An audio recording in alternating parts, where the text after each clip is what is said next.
Salut à tous, nouvel épisode du Mercato Show, le 6e de l'été. Et face à une actualité qui déborde d'informations, il me faut quelqu'un de spécialiste pour calmer mon tempérament puisque nous allons aborder une équipe que j'adore. Du coup, Damien s'est porté volontaire pour tempérer mes ardeurs quand il s'agira de parler de Zvezda. Damien, comment ça va? Ça va, mais j'ai pas compris. Je pensais que j'étais invité pour présenter la Basketball Champions League. Ah non, pas C'était encore. magnifique. Ah non, c'est pas aujourd'hui. Bon, Pas bah, c'est pas grave, encore. j'en reviendrai. Mais je suis content de t'accompagner sur ces équipes serbes. Et bisous à Fred au passage. Je l'ai dit, on va parler de ce mercato qui n'en finit plus de bouger. J'ai l'impression qu'à chaque fois entre chaque épisode, il y a une montagne d'informations, une montagne de signatures et de transferts qui se font. Donc on va pas tarder, on va directement rentrer dans le vif du sujet. Allez. Zvezda nous fait un mercato, je dois le reconnaître, monstrueux. Je vais les donner, on va en discuter plus en détail. Adamanga a signé 2 ans, Milos Teodosic a signé 1 an, Rokas Giedraitis a signé 1 an, tout comme Mike Tobé et Joel Bolomboy. Shabazz Napier a signé pour 2 ans, Marko Simonovic fait son retour en Europe pour 3 ans et Mitrovic a prolongé en 2+1. Zvezda est armé pour aller à minima au top 8. On est d'accord? Oh, oui, on est d'accord. Parce que là, ils ont coché un maximum de cases du côté de la Serbie. Tu as de l'expérience, tu as du playmaker, tu as du monde dans la raquette, en plus des joueurs qui vont être revanchards. Je pense à Mike Tobé qui n'a pas forcément eu sa place à Barcelone.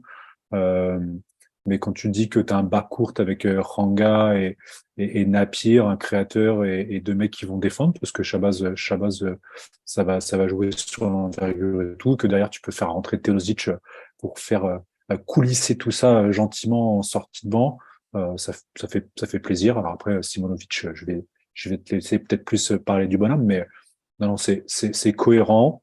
Alors, c'est peut-être un poil moins clinquant que le Pana, mais c'est du très, très, très sérieux.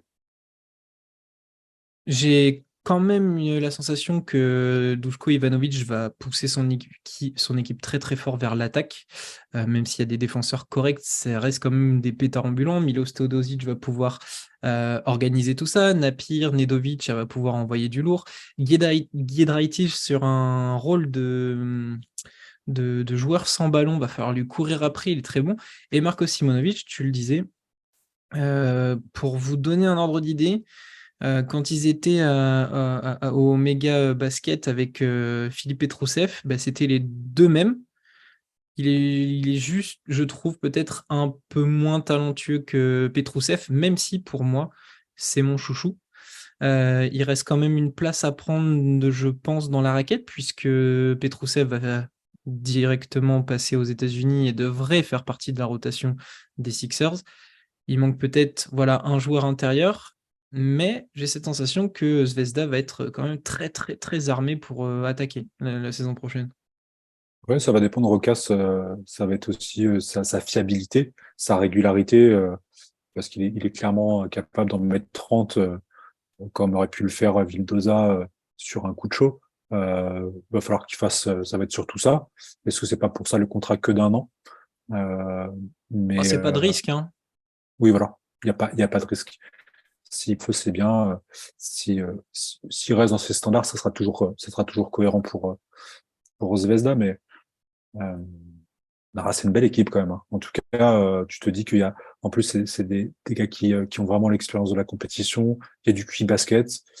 Ça peut potentiellement cliquer plus vite que le Pana où il y a eu beaucoup, beaucoup de noms avec beaucoup de leaders, beaucoup d'ego dans le roster. Là, tu dis que ça peut être très, très, très sympa. Ouais, ils ont bien géré leur coup parce que chaque joueur parti ou en fin de contrat a été minutieusement changé et je trouve même que ça a plutôt glow up parce que si tu prends ne serait-ce que les ailes, tu remplaces un Dobric que j'aime beaucoup, mais tu remplaces par un Dobric par, on va dire, un Anga ou un Giedraitis. Pour moi, tu changes tout de suite de registre. C'est déjà exceptionnel dans ta signature. Tu vois un Markovic partir à la retraite, un Ivanovic qui est pas prolongé. Et d'un coup, tu te retrouves avec Teodosic, Napier qui prennent la place aussi des deux qui sont partis, Vildoza, Campazzo. Voilà, tu vois, il y a ces ajouts, je trouve que c'est remplacé poste pour poste, mais vraiment en mieux, je trouve. Ouais, intelligemment, c'est clair. Donc Zvezda armé plus que jamais, ça ne s'arrête pas. L'affaire Mirotic devrait probablement s'arrêter là. On va enchaîner avec l'autre équipe de Belgrade, justement, qui Compris. devrait accueillir Nikola Mirotic à l'heure où on enregistre.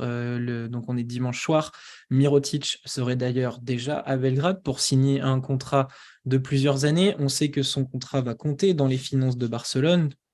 Le contrat de 22 millions devrait aller jusqu'au bout, Who sauf cares? si vraiment ils arrivent à trouver un accord.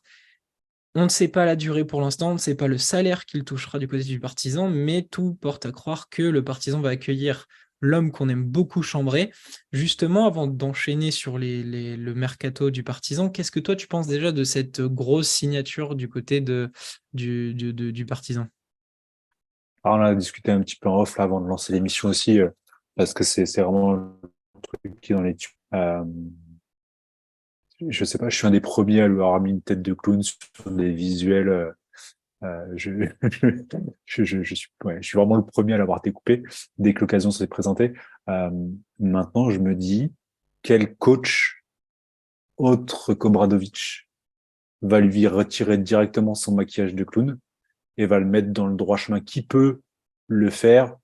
Je disais tout à l'heure, toucher l'homme plus que le joueur, euh, le mettre dans une situation où il va pouvoir s'épanouir, être bien entouré. Ça va être plus discret qu'à Barcelone, parce qu'il y avait quand même une sacrée pression entre le budget alloué à la partie basket et puis les résultats, alors le manque de résultats, entre Son guillemets, salaire aussi, qui son finalement salaire. aura été un boulet plus qu'autre chose. Ouais, là, a priori, à Belgrade, en tout cas, sur toute l'ardoise qu'il a avec lui, ils vont pas trop se soucier des gros chiffres. Euh, L'environnement est cool pour lui. Et ça reste un joueur incroyable. Je ne manquerai pas l'occasion s'il fait encore des dingueries et s'il troll certains matchs. Mais au final, de toutes les rumeurs qu'il y a eu, plutôt que de le mettre au milieu de Superstar Opana, plutôt que de l'envoyer à Monaco, où son ego aurait eu toute la place qu'il aurait voulu, au final, un gros coach de l'expérience, il va arriver, je pense, doucement, en retirant ses chaussures à l'entrée et en faisant patte blanche, en montrant patte blanche. Je me dis que ça peut être pas mal quand même, Zvezda, même si le premier Jersey swap T'as dit pardon, Zvezda. à, à- aux, aux partisans, même si le petit photomontage avec le maillot, ça fait bizarre quand même. Ouais, effectivement, ça fait bizarre et tu sais que je suis pas le premier à beaucoup l'aimer, mais comme tu l'as dit, il y a des signes potentiels qui lui font que j'ai envie d'y croire quand même. Tu l'as dit, Obradovic, on a vu ce qu'il a fait d'un Le Sort, on a vu ce qu'il a fait d'un punter sur 2 saisons. Punter est vraiment devenu un homme, un leader, un vrai leader. Et pourtant, Dieu sait qu'il a fait des matchs en dessous de nos attentes. Donc, Mirotic, je pense qu'il part de moins loin, donc c'est très positif. Il y a la rumeur Calates qui, moi, me plaît beaucoup dans le style de jeu, c'est ce que je te disais. Le partisan a pas un gros pace, Calates va pouvoir organiser tout ça. Un cerveau qui va parler à un autre cerveau, tout de suite, ça peut cliquer pour mettre en valeur Mirotic. Mirotic, son jeu, c'est le poste bas. Obradovic adore avoir un 3-4 poste bas pour faire jouer l'équipe autour. Donc là aussi, on a une cohérence dans l'idée d'avoir un Mirotic. Donc pour ça, je suis plutôt optimiste. À côté, on a sécurisé pas mal de monde. Le dé a été prolongé, Punter a été prolongé, Nunali vient de prolonger d'1 an. Et Cool. on a rajouté Yaramas qui remplace globalement. Alors, je dirais pas Yamadar, puisque comment? Ça va être Calates. C'est plutôt sur Exum qui va prendre la place. Euh, il est de retour pour 2 ans. Et surtout, pour moi, c'est une signature qui, pour la plupart, vont dire OK, c'est cool. Mais pour moi, c'est un élément clé, c'est Ponitka. Mateusz Ponitka qui signe 2 ans, un couteau suisse, un des meilleurs joueurs qu'on ait vu à l'Eurobasket avec la Pologne. Et très franchement, si vous avez un mauvais souvenir de la saison de Papa Petru, ben Ponitka, c'est, je pense, la pièce qu'il fallait pour le remplacer. Et je le priais très fort quand il a été cut par le Pana. Je suis très content de l'avoir au Partizan. Donc, je trouve que l'équipe prend forme. Il manque encore du monde. Il faut qu'à la tête ce soit officiel. Il faut trouver un 5 pour remplacer le sort.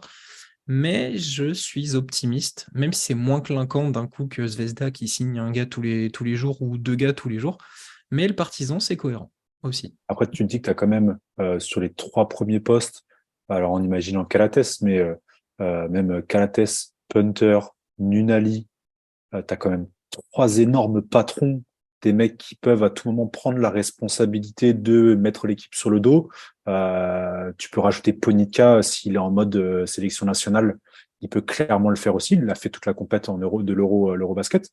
Tu as quand même des énormes patrons. Ça te retire énormément de pression des épaules d'éventuellement Mirotic si c'est validé. Euh, T'as quand même, ouais, et Mirotic lui-même, il l'a fait avec le Barça. T'as quand même 4 gars avec de l'expérience, avec des épaules. Alors, Mirotic, toute proportion gardée, mais qui potentiellement peuvent vraiment driver l'équipe sur des postes clés du terrain. C'est franchement intéressant pour Zalko. Et à ça, tu ajoutes les guerriers, Smilagic, Avramovic, Trifunovic, sur lesquels C'est tu clair. peux donner des missions. Il y a un recrutement qui n'en est pas vraiment un, mais on l'a pas vu cette saison. C'est quelqu'un que tu connais, c'est Koprivica, qui a été drafté par Détroit. Voilà. Donc c'est presque un recrutement déjà en interne. Il manque quelques pièces, mais c'est plutôt pas mal. On peut espérer encore Ouais, une belle saison. parce qu'en plus, ils ont fait peur. Au départ, on voyait tous les noms enfin, partir. Punter, c'était pas sûr. Nunali, c'était pas Le, sûr. Il y avait le personne sort, qui ça a allait. pris tout le monde de Voilà. court. Et au final, voilà, le sort, il part alors que c'est le dernier qu'on attendait partir. Donc finalement, c'est pas si mal. C'est très intelligent, encore une fois, c'est bien pensé. Bien. Belgrade, c'est fait, que ce soit Allez, Zvezda ou le Partizan. On a hâte déjà de voir les derbies, que ce soit en Euroleague ou en ABA. On va partir du côté de la Grèce, puisque c'est un petit peu le pendant avec l'Oli et le Pana. On va prendre le Pana, qui a déjà fait une multitude de signatures, mais qui a rajouté des joueurs. Un en lien avec le Partizan, c'est Papa Petru. Je vous renvoie au MyGM du Pana, je l'avais déjà annoncé. Il a signé pour 2 ans, rejoint aussi par la gâchette de Badalone, Calgary, qui s'est engagé aussi pour 2 ans. Il avait une offre de Valence, matchée par Badalone, qui a finalement négocié son transfert vers le Pana. Et enfin, le Pana est sur Donatas Moteyunas de Monaco et a laissé partir Matt Thomas, qui lui intéresse 2 autres équipes, dont l'Olympiakos. Le Pana avec ses petites signatures, le retour de Papa Petru, une gâchette en plus, peut-être Moteyunas. Qu'est-ce que toi t'en penses? ouais, c'est venu à la fin. Alors, Calgary, je m'y attendais pas, mais en même temps, le Pana sautait sur n'importe quoi. Je l'aurais bien vu en Espagne sur des façons de jouer qui sont déjà un peu plus connues. Là, le Pana, on sait pas trop comment ça va jouer. Euh, Sûrement pas en défense déjà. non, c'est clair. Donatas Moteyunas, surpris de la rumeur, à voir. Euh, c'est quand même ouais, je sais pas par rapport à Papayanis, je sais pas ce que ça pourrait donner en poste pour poste.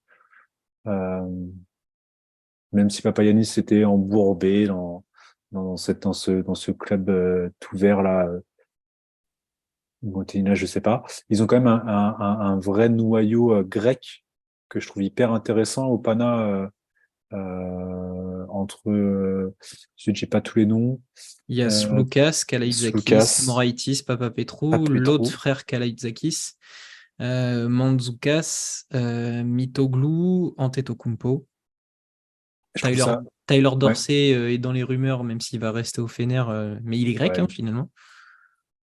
Mais en tout cas, c'est intéressant d'avoir malgré tout un vrai noyau aussi. Ça donne moins de côté éparpillés sur le recrutement. Ils ont quand même été chercher des joueurs confirmés et d'origine, des locaux. Je trouve ça intéressant.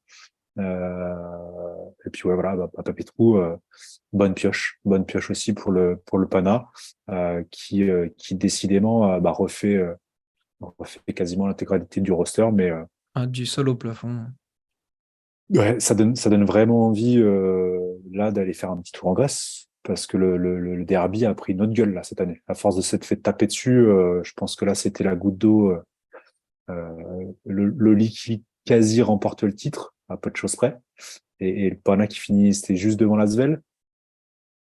Non, juste derrière, si juste devant l'Asvel. Il y a trop d'écart là. Je pense que ça va jouer différemment d'ici à ce que la mayonnaise prenne, ça va jouer différemment en Grèce. Ouais, c'est clair. C'est clair. Et Ataman va avoir un sacré boulot en prépa à faire pour harmoniser tout ça. Je pense que c'est l'interrogation que tout le monde se pose, c'est comment faire jouer cette équipe. Euh, on va voir ce qu'Ataman est capable de faire. On ne le sait pas forcément très tacticien, mais plutôt gestionnaire d'hommes. On verra ce que ça donne. On va discuter de leurs ennemis, de l'Olympiakos, vice-champion d'Europe en titre, qui, eux, ont réussi quand même, là, c'est le cœur qui parle, un des gros coups du mercato. Luke Sikma rejoint l'Olympiakos à la place de Sacha Vezenkov pour 2 ans. Très clairement, c'est une signature, pareil, qui va falloir scruter tout au long de l'année. C'était le parfait remplaçant de Vezenkov dans le style de jeu et dans ce que propose l'Olympiakos ces dernières années. Toi, qu'est-ce que tu en retires de cette signature? Est-ce que ça va permettre à l'Olympiakos de poursuivre son rêve vers le titre? Hmm. En tout cas, comme tu l'as très justement dit, et c'est venu nulle part, j'ai l'impression. Alors, il était en fin de contrat, mais perso, bon, je l'ai pas vu venir. Bah, de toute Euh, façon, les premières rumeurs disaient que c'était le Maccabi ou le Japon, je crois. c'est ça.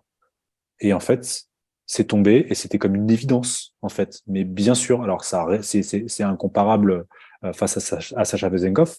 Il va être beaucoup plus point forward que Sacha Vezenkov. Il a peut-être moins de jeux sans ballon, mais le QI basket est là. Les passes sont, je pense, même un ton au-dessus par rapport à Sacha Vezenkov. Bon, c'est pas Il va- comparable, hein. ils vont se régaler, sur de la création à l'aile ou même en pic. Ça va être topissime en fait. Sigma, ça va être topissime. Ça fait bizarre de le voir autrement qu'en jaune. Euh, mais, euh, mais concrètement, alors à voir comment ils vont se débrouiller à la main. Justement. C'est, voilà, c'est la suite. Mais en tout cas, ça fait très plaisir pour lui. Ouais, joueur de devoir. Enfin, c'est top. Ne serait-ce que pour lui, pour le joueur et pour le club. C'est une très très belle addition. Il n'y a pas de doute sur son intégration au collectif. Il n'y a pas de doute sur son intégration dans le vestiaire. C'est un mec au top. Et ça pue le maillot quand même. Ça pue le maillot. Oh oui, ah, ça je valide direct l'idée et je pense que Romu nous rejoint aussi. Donc Sigma pour 2 ans. L'Amen, tu en parles, il y a la rumeur Raoul Neto, ancien joueur NBA, qui était Washington Il a sans dû grande terminer par Washington. Je vais checker ça. Donc le meneur brésilien qui devrait disputer la Coupe du Monde cet été est dans les rumeurs, possiblement d'arriver pour renforcer donc une main qui comprend Walkup et Williams-Goss. Pour moi, ça reste déjà le point noir de l'équipe. Mais tant que ça fait tourner la machine, tant mieux. L'Olympiakos qui a fait une petite signature aussi avec Giorgos Stanoulis, qui est un jeune intérieur de 20 ans, qui arrive de Prometheas, qui a joué l'Eurocup, voilà, et qui voudrait récupérer le prospect qui s'appelle Zougris, qui arriverait de Peristeri, donc l'équipe de Spanoulis. Mais s'il le signe, il pourrait le reprêter. Dans les autres rumeurs, il y a du Peter Corneli, voilà. Après, il y a Poitres, mais Poitres n'aurait été que dans les rumeurs puisqu'il devrait signer à Milan. Euh, voilà, pour toi, le point ajusté côté Olympiakos l'amène. chantier prioritaire maintenant? Ah ouais, parce qu'ils ont quand même perdu Lucas qui leur a fait gagner une chier de match, notamment sur les moments hyper décisifs. Le collectif Sigma va apporter ce côté créatif, n'étant pas un meneur, mais je pense que c'est important d'avoir alors un général. Ils ont de quoi faire dans le collectif, mais il faut un vrai meneur. Alors Raul Neto était pas à Washington, il a fait cette saison à Cleveland Cleveland. Bon, bah, tu vois, j'ai pour 10 raté un minutes. épisode. Ouais, bah pareil, c'est passé en sous-marin. Bah, il a eu 10 minutes de temps de jeu pour 3 une passe, un rebond. Donc il a quand même fait 48 matchs, ce qui est non négligeable. Mais ouais, à voir. Je fais confiance au staff de l'Olympiakos pour se dire que s'ils vont vers lui, c'est qu'il y a du potentiel. On lui demandera pas de face, mais il va falloir quand même assurer quelqu'un sur le poste de meneur côté Olympiakos. En tout cas, ouais, c'est intéressant. Ça reste intéressant. Ouais, j'aimerais bien Cornélie en plus, qui apportera plus d'adresse à mi-distance et qui ferait un peu le remplacement sur ce point-là. Sima Cornélie pour Vezenkov sur la partie shootée, etc. Ça serait pas mal de l'avoir pour spacer un petit peu. Euh, Ça fait pas de ouais, doublon avec mais Alec Peters? est-ce Un qu'il est peu, aussi à droit? ouais, un style différent aussi. Il est peut-être plus capable d'aller au cercle, remarque. Ouais. Ok. Ok, ok. Donc Lamine et une petite signature en plus à l'intérieur, je suis totalement d'accord. Avant de passer à d'autres équipes, on va faire les infos un petit peu rapides en vrac où il n'y a pas trop de choses à dire. Lucas ne m'en voudra pas de parler de l'Asvel comme ça, mais pour l'instant c'est calme plat du côté de l'Asvel.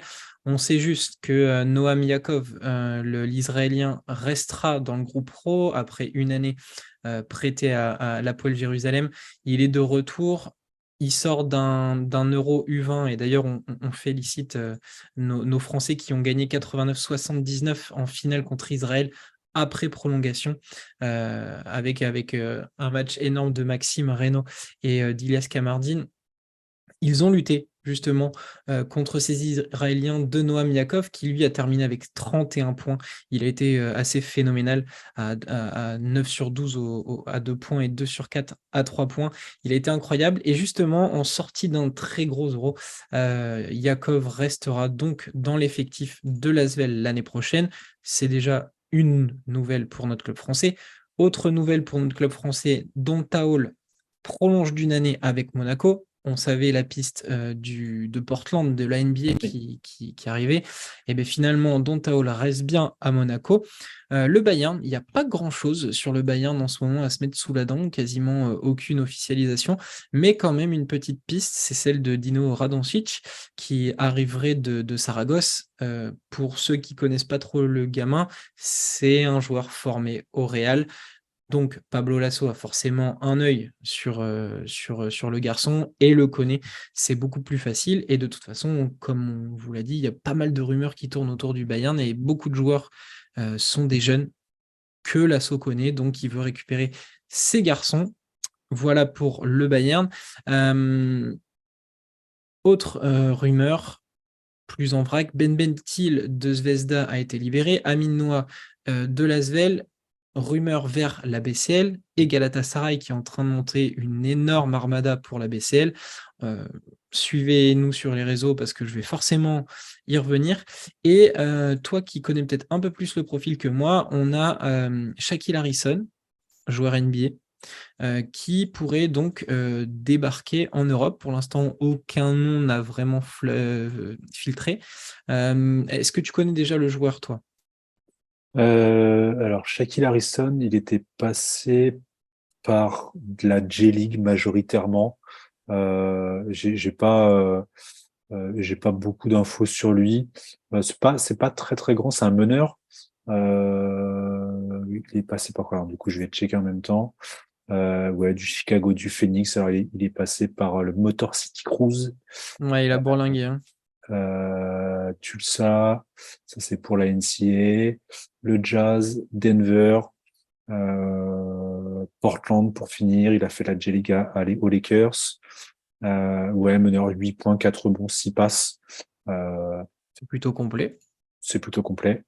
Euh, à voir. Je suis pas persuadé. On n'a jamais de certitude sur comment l'intégration au basket européen, mais il y a quand même pas mal de petits noms de ricains qui débarqueraient, qui sont dans les tuyaux. À voir. À voir. On suivra cette piste. Il y a un autre joueur, et là on va pouvoir rattaquer dans les rumeurs plus sérieuses et sur le gros de notre émission. On va partir du côté de Milan, on va attaquer avec ce joueur qui s'appelle Louis King, qui lui aussi est un joueur labellisé NBA G-League, qui est dans les rumeurs. Un garçon qui a beaucoup voyagé cette saison, puisqu'il a fait de la G-League dans 2 clubs différents. Il a joué un match avec les Sixers, un match à 20 points, 4 rebonds et 2 passes tout de même, quasiment 20 points en G-League aussi. Il est dans les rumeurs de transfert du côté de Milan. Autre rumeur du côté de Milan, Maudolo pour la Maine et Alex Poitres, on le disait, pour le secteur intérieur. On est en train gentiment de compenser les départs Pangos, le dossier moins chaud Mirotic, là, du côté de Milan. On dévie, on essaie de se raccrocher aux branches. Bah ouais, mais c'est bizarre, c'est un peu trop beaucoup calme. Parce que donc ils perdent Napier a priori. Oui. Donc c'est compliqué de raccrocher derrière la main. Euh, Là, ils ont perdu Ma- Napier, ils ont perdu Mitroulong. ouais, il reste Datome a pris Shields, mais sa. ça va dépendre de ses genoux et de ses chevilles parce qu'il est quand même souvent blessé. Enfin, il l'a fait les dernières saisons.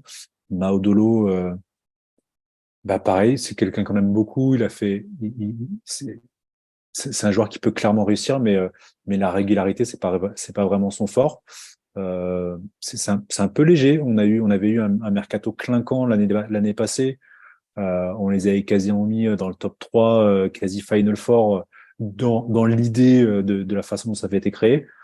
Est-ce qu'il y a eu une petite coupe dans le budget aussi du côté de notre ami Armani? Je ne sais pas. Ouais, Ça euh, s'essouffle. ça s'essouffle un petit peu, oui. D'autant que Deschamps Thomas est déjà parti. Oui, Luau Cabarro ne devrait pas revenir, mais il était en fin de contrat. oui, Datome a pris sa retraite. Paul Biliga devrait partir voir ailleurs. Tommaso Baldasso, lui, est déjà parti oui. aussi. Euh, donc cette rumeur Maudolo, Mitroulong est parti. Mitroulong est aux Algiris. On en avait parlé dans les premiers épisodes. Maudolo, Poitres, Kamagaté devrait probablement signer. Alors, à un Alors, moment, il en devait. tout cas, le GM, l'assistant, le staff de Denver l'a annoncé clairement et son agent le disait là, il imagine 2 à 3 ans en Europe pour vraiment se créer ce bagage technique, le QI, etc. Bosser là-dessus pour avant vraiment affronter la NBA. Donc je sais pas ce que ça veut dire pour eux, mais le projet est vraiment à Milan.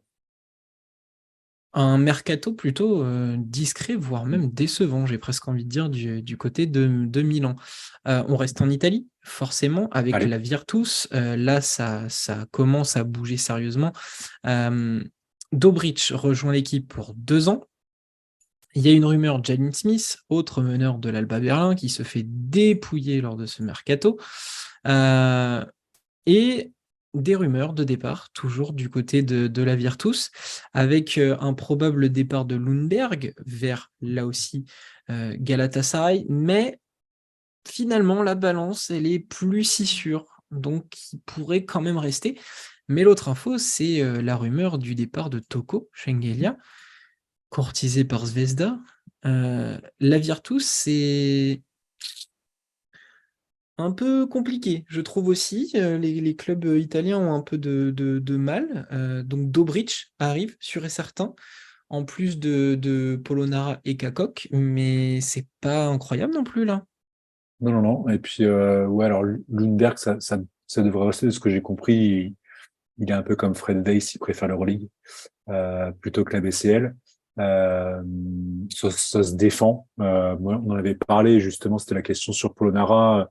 Je me demandais s'il n'aurait pas dans l'idée mieux fait de descendre, dans un club un peu moins costaud pour vraiment se retrouver dans un environnement serein. Au final, il a privilégié aussi l'Euroleague. Euh... On va finir par croire que la Virtus, c'est le club un peu moins huppé pour se relancer. Mais c'est clair que bah, tu parles de l'Alba, la Virtus, on est un peu là dans le ventre mou. Alors l'Asvel, on n'en a pas parlé, mais ça va être un peu ce ventre mou, cette fin de troisième tiers de l'Euroleague. Alors Jalen Smith, ça peut être très très cool. Voir les responsabilités qu'ils vont donner à Isaiah Cordigné aussi sur le poste 2. Euh, ouais, c'est pas folichon, hein. C'est pas folichon. Et apparemment, par contre, eux aussi ont un budget en hausse. C'est ça qui est bizarre. Ben, c'était ce qui avait été annoncé, hein, effectivement, un budget un peu plus conséquent. Bon, discret, ces clubs italiens cet été, ça fait peur parce que Milan et la Virtus n'ont pas extrêmement brillé la saison dernière malgré les attentes. Un peu spécial. Pour essayer de faire une belle transition, on vient de parler de Toko Shengelia, du coup on va partir vers un club qu'il a connu, c'est-à-dire Baskonia. Baskonia a enfin signé Khalifa Diop en provenance de Grande Canaria, mais il y a aussi la rumeur Chima Moneke, et c'est bien une rumeur, ne vous faites pas avoir par le compte Basconia et pas Basconia sur Twitter a fait le visuel et qui l'a annoncé, et aussi un joueur que j'ai connu aux Partisans, mais que la France a connu du côté de Bourg-en-Bresse, Cody Miller-McIntyre. Est-ce que tu as un avis sur cette signature et ces deux rumeurs du côté de Baskonia? Non, bah, celle de Moneke, on en a parlé nous, ça nous est déjà envie. C'est le premier nom, je pense que tu as dû dire, ou que Lucas a dû dire, quand on a parlé du départ de Moneke, ou en fait, du fait qu'il fasse plus la pop star dans les tribunes de Monaco que le joueur de basket. C'est un environnement, il connaît l'Espagne. Euh, le club va lui rendre, et il va rendre au club. Enfin, c'est tout ce qu'on peut lui citer, pour notre petite Chima. Le reste à voir. Pareil, Baskonia, il y a pas mal de départs aussi. En tout cas, c'est intéressant. C'est des joueurs, ça va leur faire du bien. J'avoue avoir très hâte de cette officialisation de Moneke à Vitoria. Je me vois déjà dans mes soirées d'Euroleague avec Moneke au dunk du côté de la Buesa Arena. Ça va être incroyable. Euh, Autre club espagnol, Barcelone, en pleine reconstruction, mais c'est assez sexy, je trouve, ce que fait Barcelone, en tout cas en mélangeant rumeurs et réalité. Je croyais que tu allais dire L'équipe, en mélangeant joueurs et femmes de joueurs. non, non, je suis pas encore là. Euh, Avec donc l'arrivée jusqu'en 2026 de Willy Hernan Gomez et de Dario Brizuela qui arrive de Malaga pour 3 ans. Alors, Willy Hernan Gomez devait arriver avec dans sa valise son petit frère. C'est plus si sûr que ça pour Juancho. Est-ce que ça peut capoter au dernier moment? Ah bah, il y a pas de, il y a un moment où Barcelone va pas pouvoir payer des buyouts à droite à gauche et signer quand même des joueurs, on va dire, confirmés NBA et Europe. Comme ça. Enfin, si et puis il y a le budget de Mirotic, il y a le budget Mirotic qui est toujours dans les comptes. Donc je sais pas si ils en sont capables parce que oui, il a envie de jouer avec son grand frère. Alors Euh, justement, c'est ça, c'est qu'il aurait finalement, enfin, ça aurait pas été si vrai que ça, cette rumeur. c'est encore une rumeur de Deportivo del Mundo qui nous envoie des rumeurs sur comment il s'appelle, le meneur de Cleveland là, Ricky Rubio. Oui, Ricky Et qui au Rubio. final il a démenti, mais au final on sait très bien que l'année prochaine il va finir à Barcelone. Euh, ouais, je sais pas. En tout cas, déjà du recrutement qu'on a pu annoncer à Barcelone, oui, c'est cool. S'ils ont pas son frère, c'est pas non plus, c'est pas dramatique quoi. C'est pas dramatique. Le petit Juancho aurait déclaré que la vérité est qu'en ce moment, à ce jour, je ne sais pas ce que l'avenir me réserve. Des semaines intenses arrivent et au final, peu importe ce que nous choisissons, c'est parce que nous y avons très bien réfléchi et ce sera ce que je ressens et me motivera à l'instant T. C'est normal de spéculer car mon frère a eu l'offre du Barça. Ce sont deux grandes équipes, Madrid et Barcelone. Mais bon, la spéculation, c'est la spéculation. Les gens ont beaucoup parlé, ils ont pris pour acquis des choses qui ne sont pas vraies, mais ils vivent aussi de ça, il faut les comprendre. Il faut vivre avec, je me fiche de ce qu'ils disent. Et après, il raconte voilà, que d'autres personnes, il ne faut pas écouter ce que disent les gens qui sont hors de leur cercle. Voilà pour ce que Juancho Hernan Gomez a déclaré sur cette rumeur du Barça. Affaire à suivre. Hein. Là aussi, Exactement. comme tu l'as dit, on les connaît les joueurs. On en a plusieurs exemples. Il nous reste deux clubs à attaquer. On va faire vite avec le Maccabi Tel Aviv. Le Maccabi qui s'est libéré de Jarell Martin, qui pourrait potentiellement rejoindre le Zalgiris Kaunas, et Darun Iliad aussi quitte le club nation. Là aussi, une rumeur vers Zvezda. Zvezda est partout. Mais surtout, il y a une rumeur d'arrivée, cette fois-ci du côté du Maccabi, avec Frank Kaminski. Qu'est-ce que tu penses de tout ça? Ça pourrait être très drôle. Ça pourrait être très drôle. Parce qu'il a fait quoi? Charlotte, Phoenix. Et derrière, qu'est-ce qu'il a fait d'autre? Je sais même pas où il a terminé. Il Parce que, était passé par Houston. Il a fait ouais, Atlanta-Houston, je crois. il a peut-être Ouais, c'est fini ça, là-bas. Houston. 9 matchs à Houston, 26 du côté de l'Atlanta. Bon, quand même, un intérieur de 2 m 10 passé. C'est toujours bon à prendre, surtout après tous les départs. Euh, ça peut être rigolo à voir comment ça marcherait en Europe et notamment au Maccabi. Maintenant, ils sont habitués à envoyer toute une série de ricains sur la brochette. Pourquoi pas? Pourquoi pas?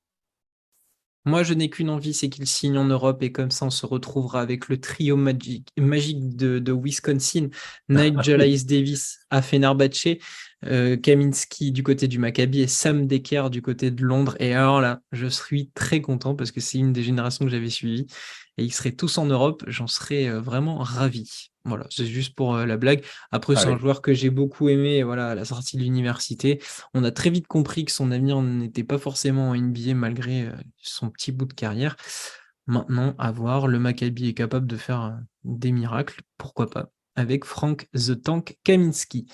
On termine avec le Fenerbahçe. Je ne sais pas si c'est fait exprès, mais c'est peut-être le mercato qui m'a le plus hypé pour le moment. Le Fenerbahçe a récupéré Sertac Sandli de Barcelone, donc normalement, il devrait faire une saison énormissime l'année prochaine avec Itudis, c'est la 2 ans règle. pour l'intérieur turc.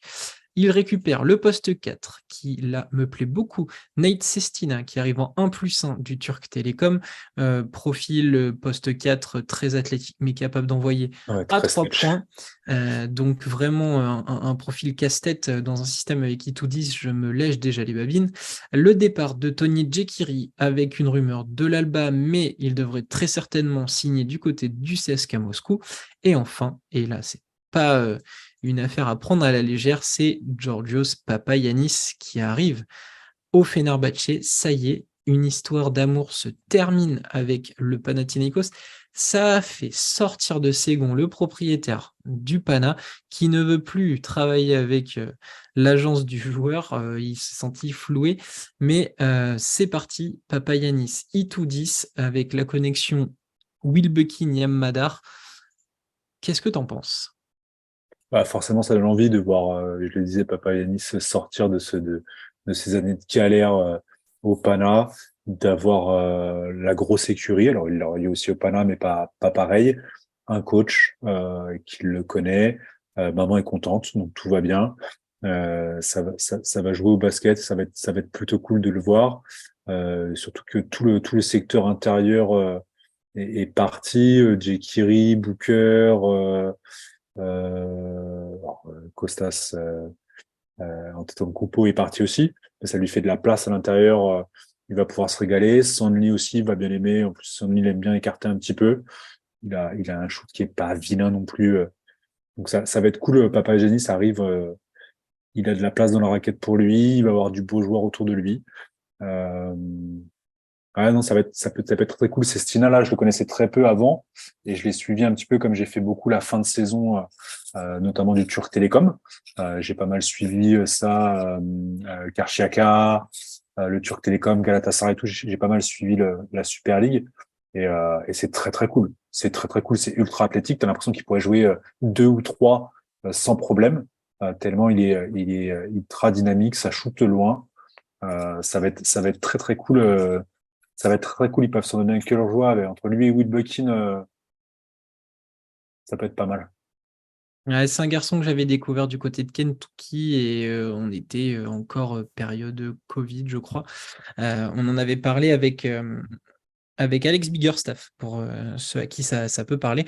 À l'époque d'un ancien podcast, on avait fait justement le tour de ces joueurs NCAA qui pourraient découvrir l'Europe incessamment sous peu. Nate Sestina est arrivé en Europe et je suis très content de le voir au Fenerbahçe. C'est un joueur vraiment que j'adore. Allez voir ces highlights juste pour avoir un aperçu. Du côté du Fenerbahçe, là où moi je suis impressionné, c'est qu'Itoudis ne travaille qu'avec trois énormes intérieurs. Il avait Booker, Motley et Jekiri. L'année prochaine, il se retrouve avec Sanli, Motley, Papayanis. C'est vraiment une armada du côté du secteur intérieur, en sachant que il aura Bielicha sur pied, Nate Sestina. Il va avoir son Ice Davis capable de faire 48 minutes toutes les semaines. Itoudis veut frapper un grand coup là après la déception de cette année. Ouais, à voir. Ça a pas très bien marché avec Ataman. Dans la raquette, il y avait pareil trois profils Dunston, comment celui du Maccabi. Euh, Ah punaise, je vais pas y arriver. Aide-moi les trois intérieurs de l'Anadolu. Il y avait Tibor Place, Voilà, Place, Ante Dunston Zizic. et Zizic. Et pareil, trois gros intérieurs. Euh, c'est à voir. Je me dis qu'il a peut-être plus de capacité tactico-technique technique que Kataman pour gérer tout ça. J'attends beaucoup de Motley, qui a pris un peu le rookie Euroleague Wall. Ça a été compliqué sur la fin de saison. Mais là, ça va être plutôt pas mal pour lui. Il est bien entouré. Pour moi, Euh, ça sent le sixième homme de l'année. Parce que je pars du principe que Papayanis va débuter. Ça paraît cohérent. Motley en sortie de banc, ça peut faire un sacré massacre. Ouais, surtout si Papagiannis a mis des coups de coude pendant 6-7 minutes et que tu as Motley qui arrive derrière avec les cannes, la détente, le hustle pour continuer à appuyer là où ça fait mal. Ça peut être très très cool. Ça peut être très très cool. En plus, les profils sont quand même ultra complémentaires. Papayanis, on va beaucoup jouer sur du pick and roll, j'imagine. C'est relativement là où on l'aime le voir. Motley, c'est dur dans la peinture. Sanli, ça va être plus écarté, plus stretch. Ça peut rendre fou, en fait, toutes ces combinaisons possibles. D'autant que Bielicha peut armer à 3 points. Sestina, on vient d'en parler. Enfin, j'ai l'impression que Itoudi s'offre une palette offensive et de différentes possibilités à exploiter assez incroyable. C'est clair. Ça va pouvoir jouer très grand, ça va pouvoir jouer en small ball. Ça va pouvoir courir beaucoup plus parce que là, tu peux faire un small ball en jouant avec comment Sestina Motley et tu fais courir ça derrière avec les Will Buckin. Il aura pu Calates qui est plus sur un rythme, un tempo plus lent. Ah bah, il va Euh, avoir son chien de garde, il va avoir Yam Madar Madar, qui va pousser. ça peut jouer très très vite côté Fener. Ça va être très très cool. Mais tout ça là, on voit là, c'est les effectifs commencent à se remplir. Là où ça va être intéressant, c'est de sortir quelques émissions. On va pouvoir vraiment décrypter concrètement un peu les cinq, les tendances, voir un petit peu comment vont se présenter les équipes, en imaginant que ça clique pour certaines d'entre elles. Mais c'est vraiment très très cool. Il y a quand même quelques grosses équipes qui ont fait de bons recrutements, des équipes qui se sont construites.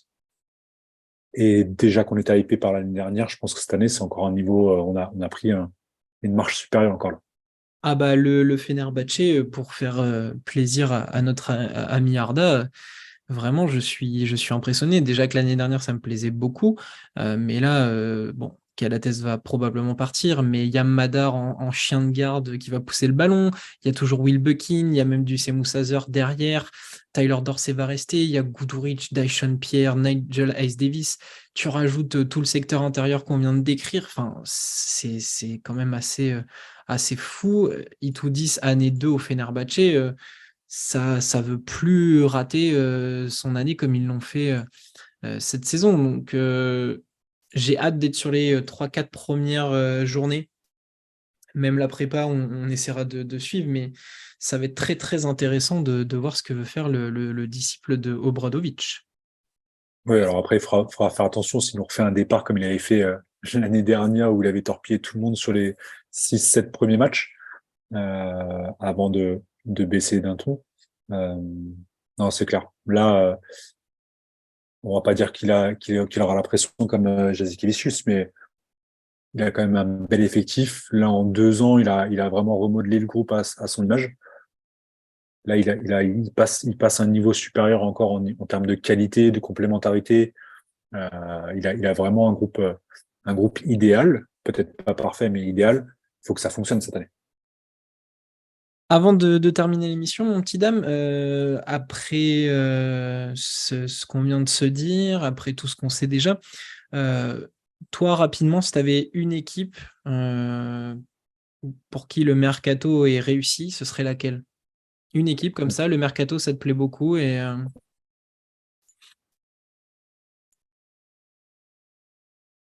Ouais, je sais pas. Forcément, ça va se jouer entre le Fener, Zvezda, c'est pas mal aussi. Pana, je sais pas, il y a trop d'incertitudes, comme c'est vraiment construit de toutes pièces, même s'il y a ce noyau de joueurs locaux et c'est que des bons joueurs. J'aime vraiment ce qu'a fait Zvezda. Euh, ouais, Zvezda, le Partizan, mine de rien, peut-être un ton en dessous et le Fener au-dessus. Ouais, si, ça reste cet ordre-là, je pense. ok. Bah, je reste plutôt dans ta lignée. Je viens de parler du Fener, mais j'aime beaucoup aussi ce qu'a fait l'Anadolu. Les clubs turcs Oui, c'est font vrai que un, ça s'est un fait très été vite. assez sympa. Là, ça s'est fait très vite pour l'Anadolu, donc on n'a pas parlé, mais c'est clair que Thompson, on parlait de Sigma, l'évidence pour remplacer Vezenkov. Thompson, c'est la même pour remplacer Misic. Misic. Euh, ouais, c'est vrai que l'Anadolu est beaucoup plus discret, mais ils avaient déjà une énorme écurie. Ils ont re-signé Bryant, Re-signé euh, Bobois. re-signé Bobois, donc ils ont ce bas court et ça va défendre. Euh, Ils vont faire découvrir Tyreek Jones à toute l'Europe, enfin à toute c'est l'Euroleague. clair. Là, je l'ai pas, j'ai oublié lui. Puis ils ont Euh, fait, ils ont fait du recrutement aussi avec des joueurs turcs de très bon niveau. Je pense à Özdemiroglu qui arrive de Darüşşafaka. C'est vraiment très intéressant. ouais. C'est vrai J'aime qu'on les a beaucoup pas ce qu'ils entendus font. cette semaine, donc on en parle moins, mais ouais, effectivement, Plus Erdem Can qui arrive sur le banc. Serbie et Turquie. C'est du très très très costaud. On attend de voir l'Olympiakos, c'est ce qu'ils vont réussir à faire sans Stukas et Vezenkov, et puis le Pana, est-ce que ça va monter, est-ce que la mayonnaise va prendre? Je me disais l'année prochaine avec toutes ces équipes, euh, Fener Anadolu, Oli, Pana, Zvezda, Partizan, ça peut faire des derbies du feu de Dieu. Ça va être incroyable. Le Real, s'ils font Campazzo, ce qui devrait être annoncé face au Barça de peut-être les frères Hernan Gomez, ça peut, pareil, ça peut donner de belles soirées. J'ai l'impression que cette Euroleague 2023-2024 va être encore incroyable en espérant qu'on récupère aussi notre chouchou qui est derrière toi, le petit Eh oui. Jvi Mikhailuk, qui est dans les rumeurs pour revenir. Il y C'était avait une quoi? C'était rumeur, je crois. Oli, Ouais, il y avait Oli Loli. et Moi, je suis resté sur Loli. Virtus. Je... Peut-être la Virtus. Oli Virtus. L- Ouais, si il a Oli, c'est une dinguerie. S'il C'est une va à dinguerie. Loli, je pense que là, ton billet d'avion est Ah réservé oui, pour ah oui, Athènes. ah oui, ah oui, ah oui. Très bien. On va s'arrêter là. Merci, mon petit Damien, de m'avoir accompagné pour ce 6e épisode du Mercato Show. Avec Euh, plaisir. Évidemment, on va raccrocher et d'un coup, il va y avoir 8 rumeurs et l'officialisation de Mirotic. Je le vois venir gros comme une maison. Donc, on se retrouve très rapidement. Continuez de nous suivre sur les réseaux. Faites monter les abonnés sur YouTube. On arrive aussi avec du contenu sur la BCL que je travaille de mon côté. Donc, il y a encore plein de contenus qui arrivent. Merci à tous et puis à très bientôt. Ciao. Ciao, ciao.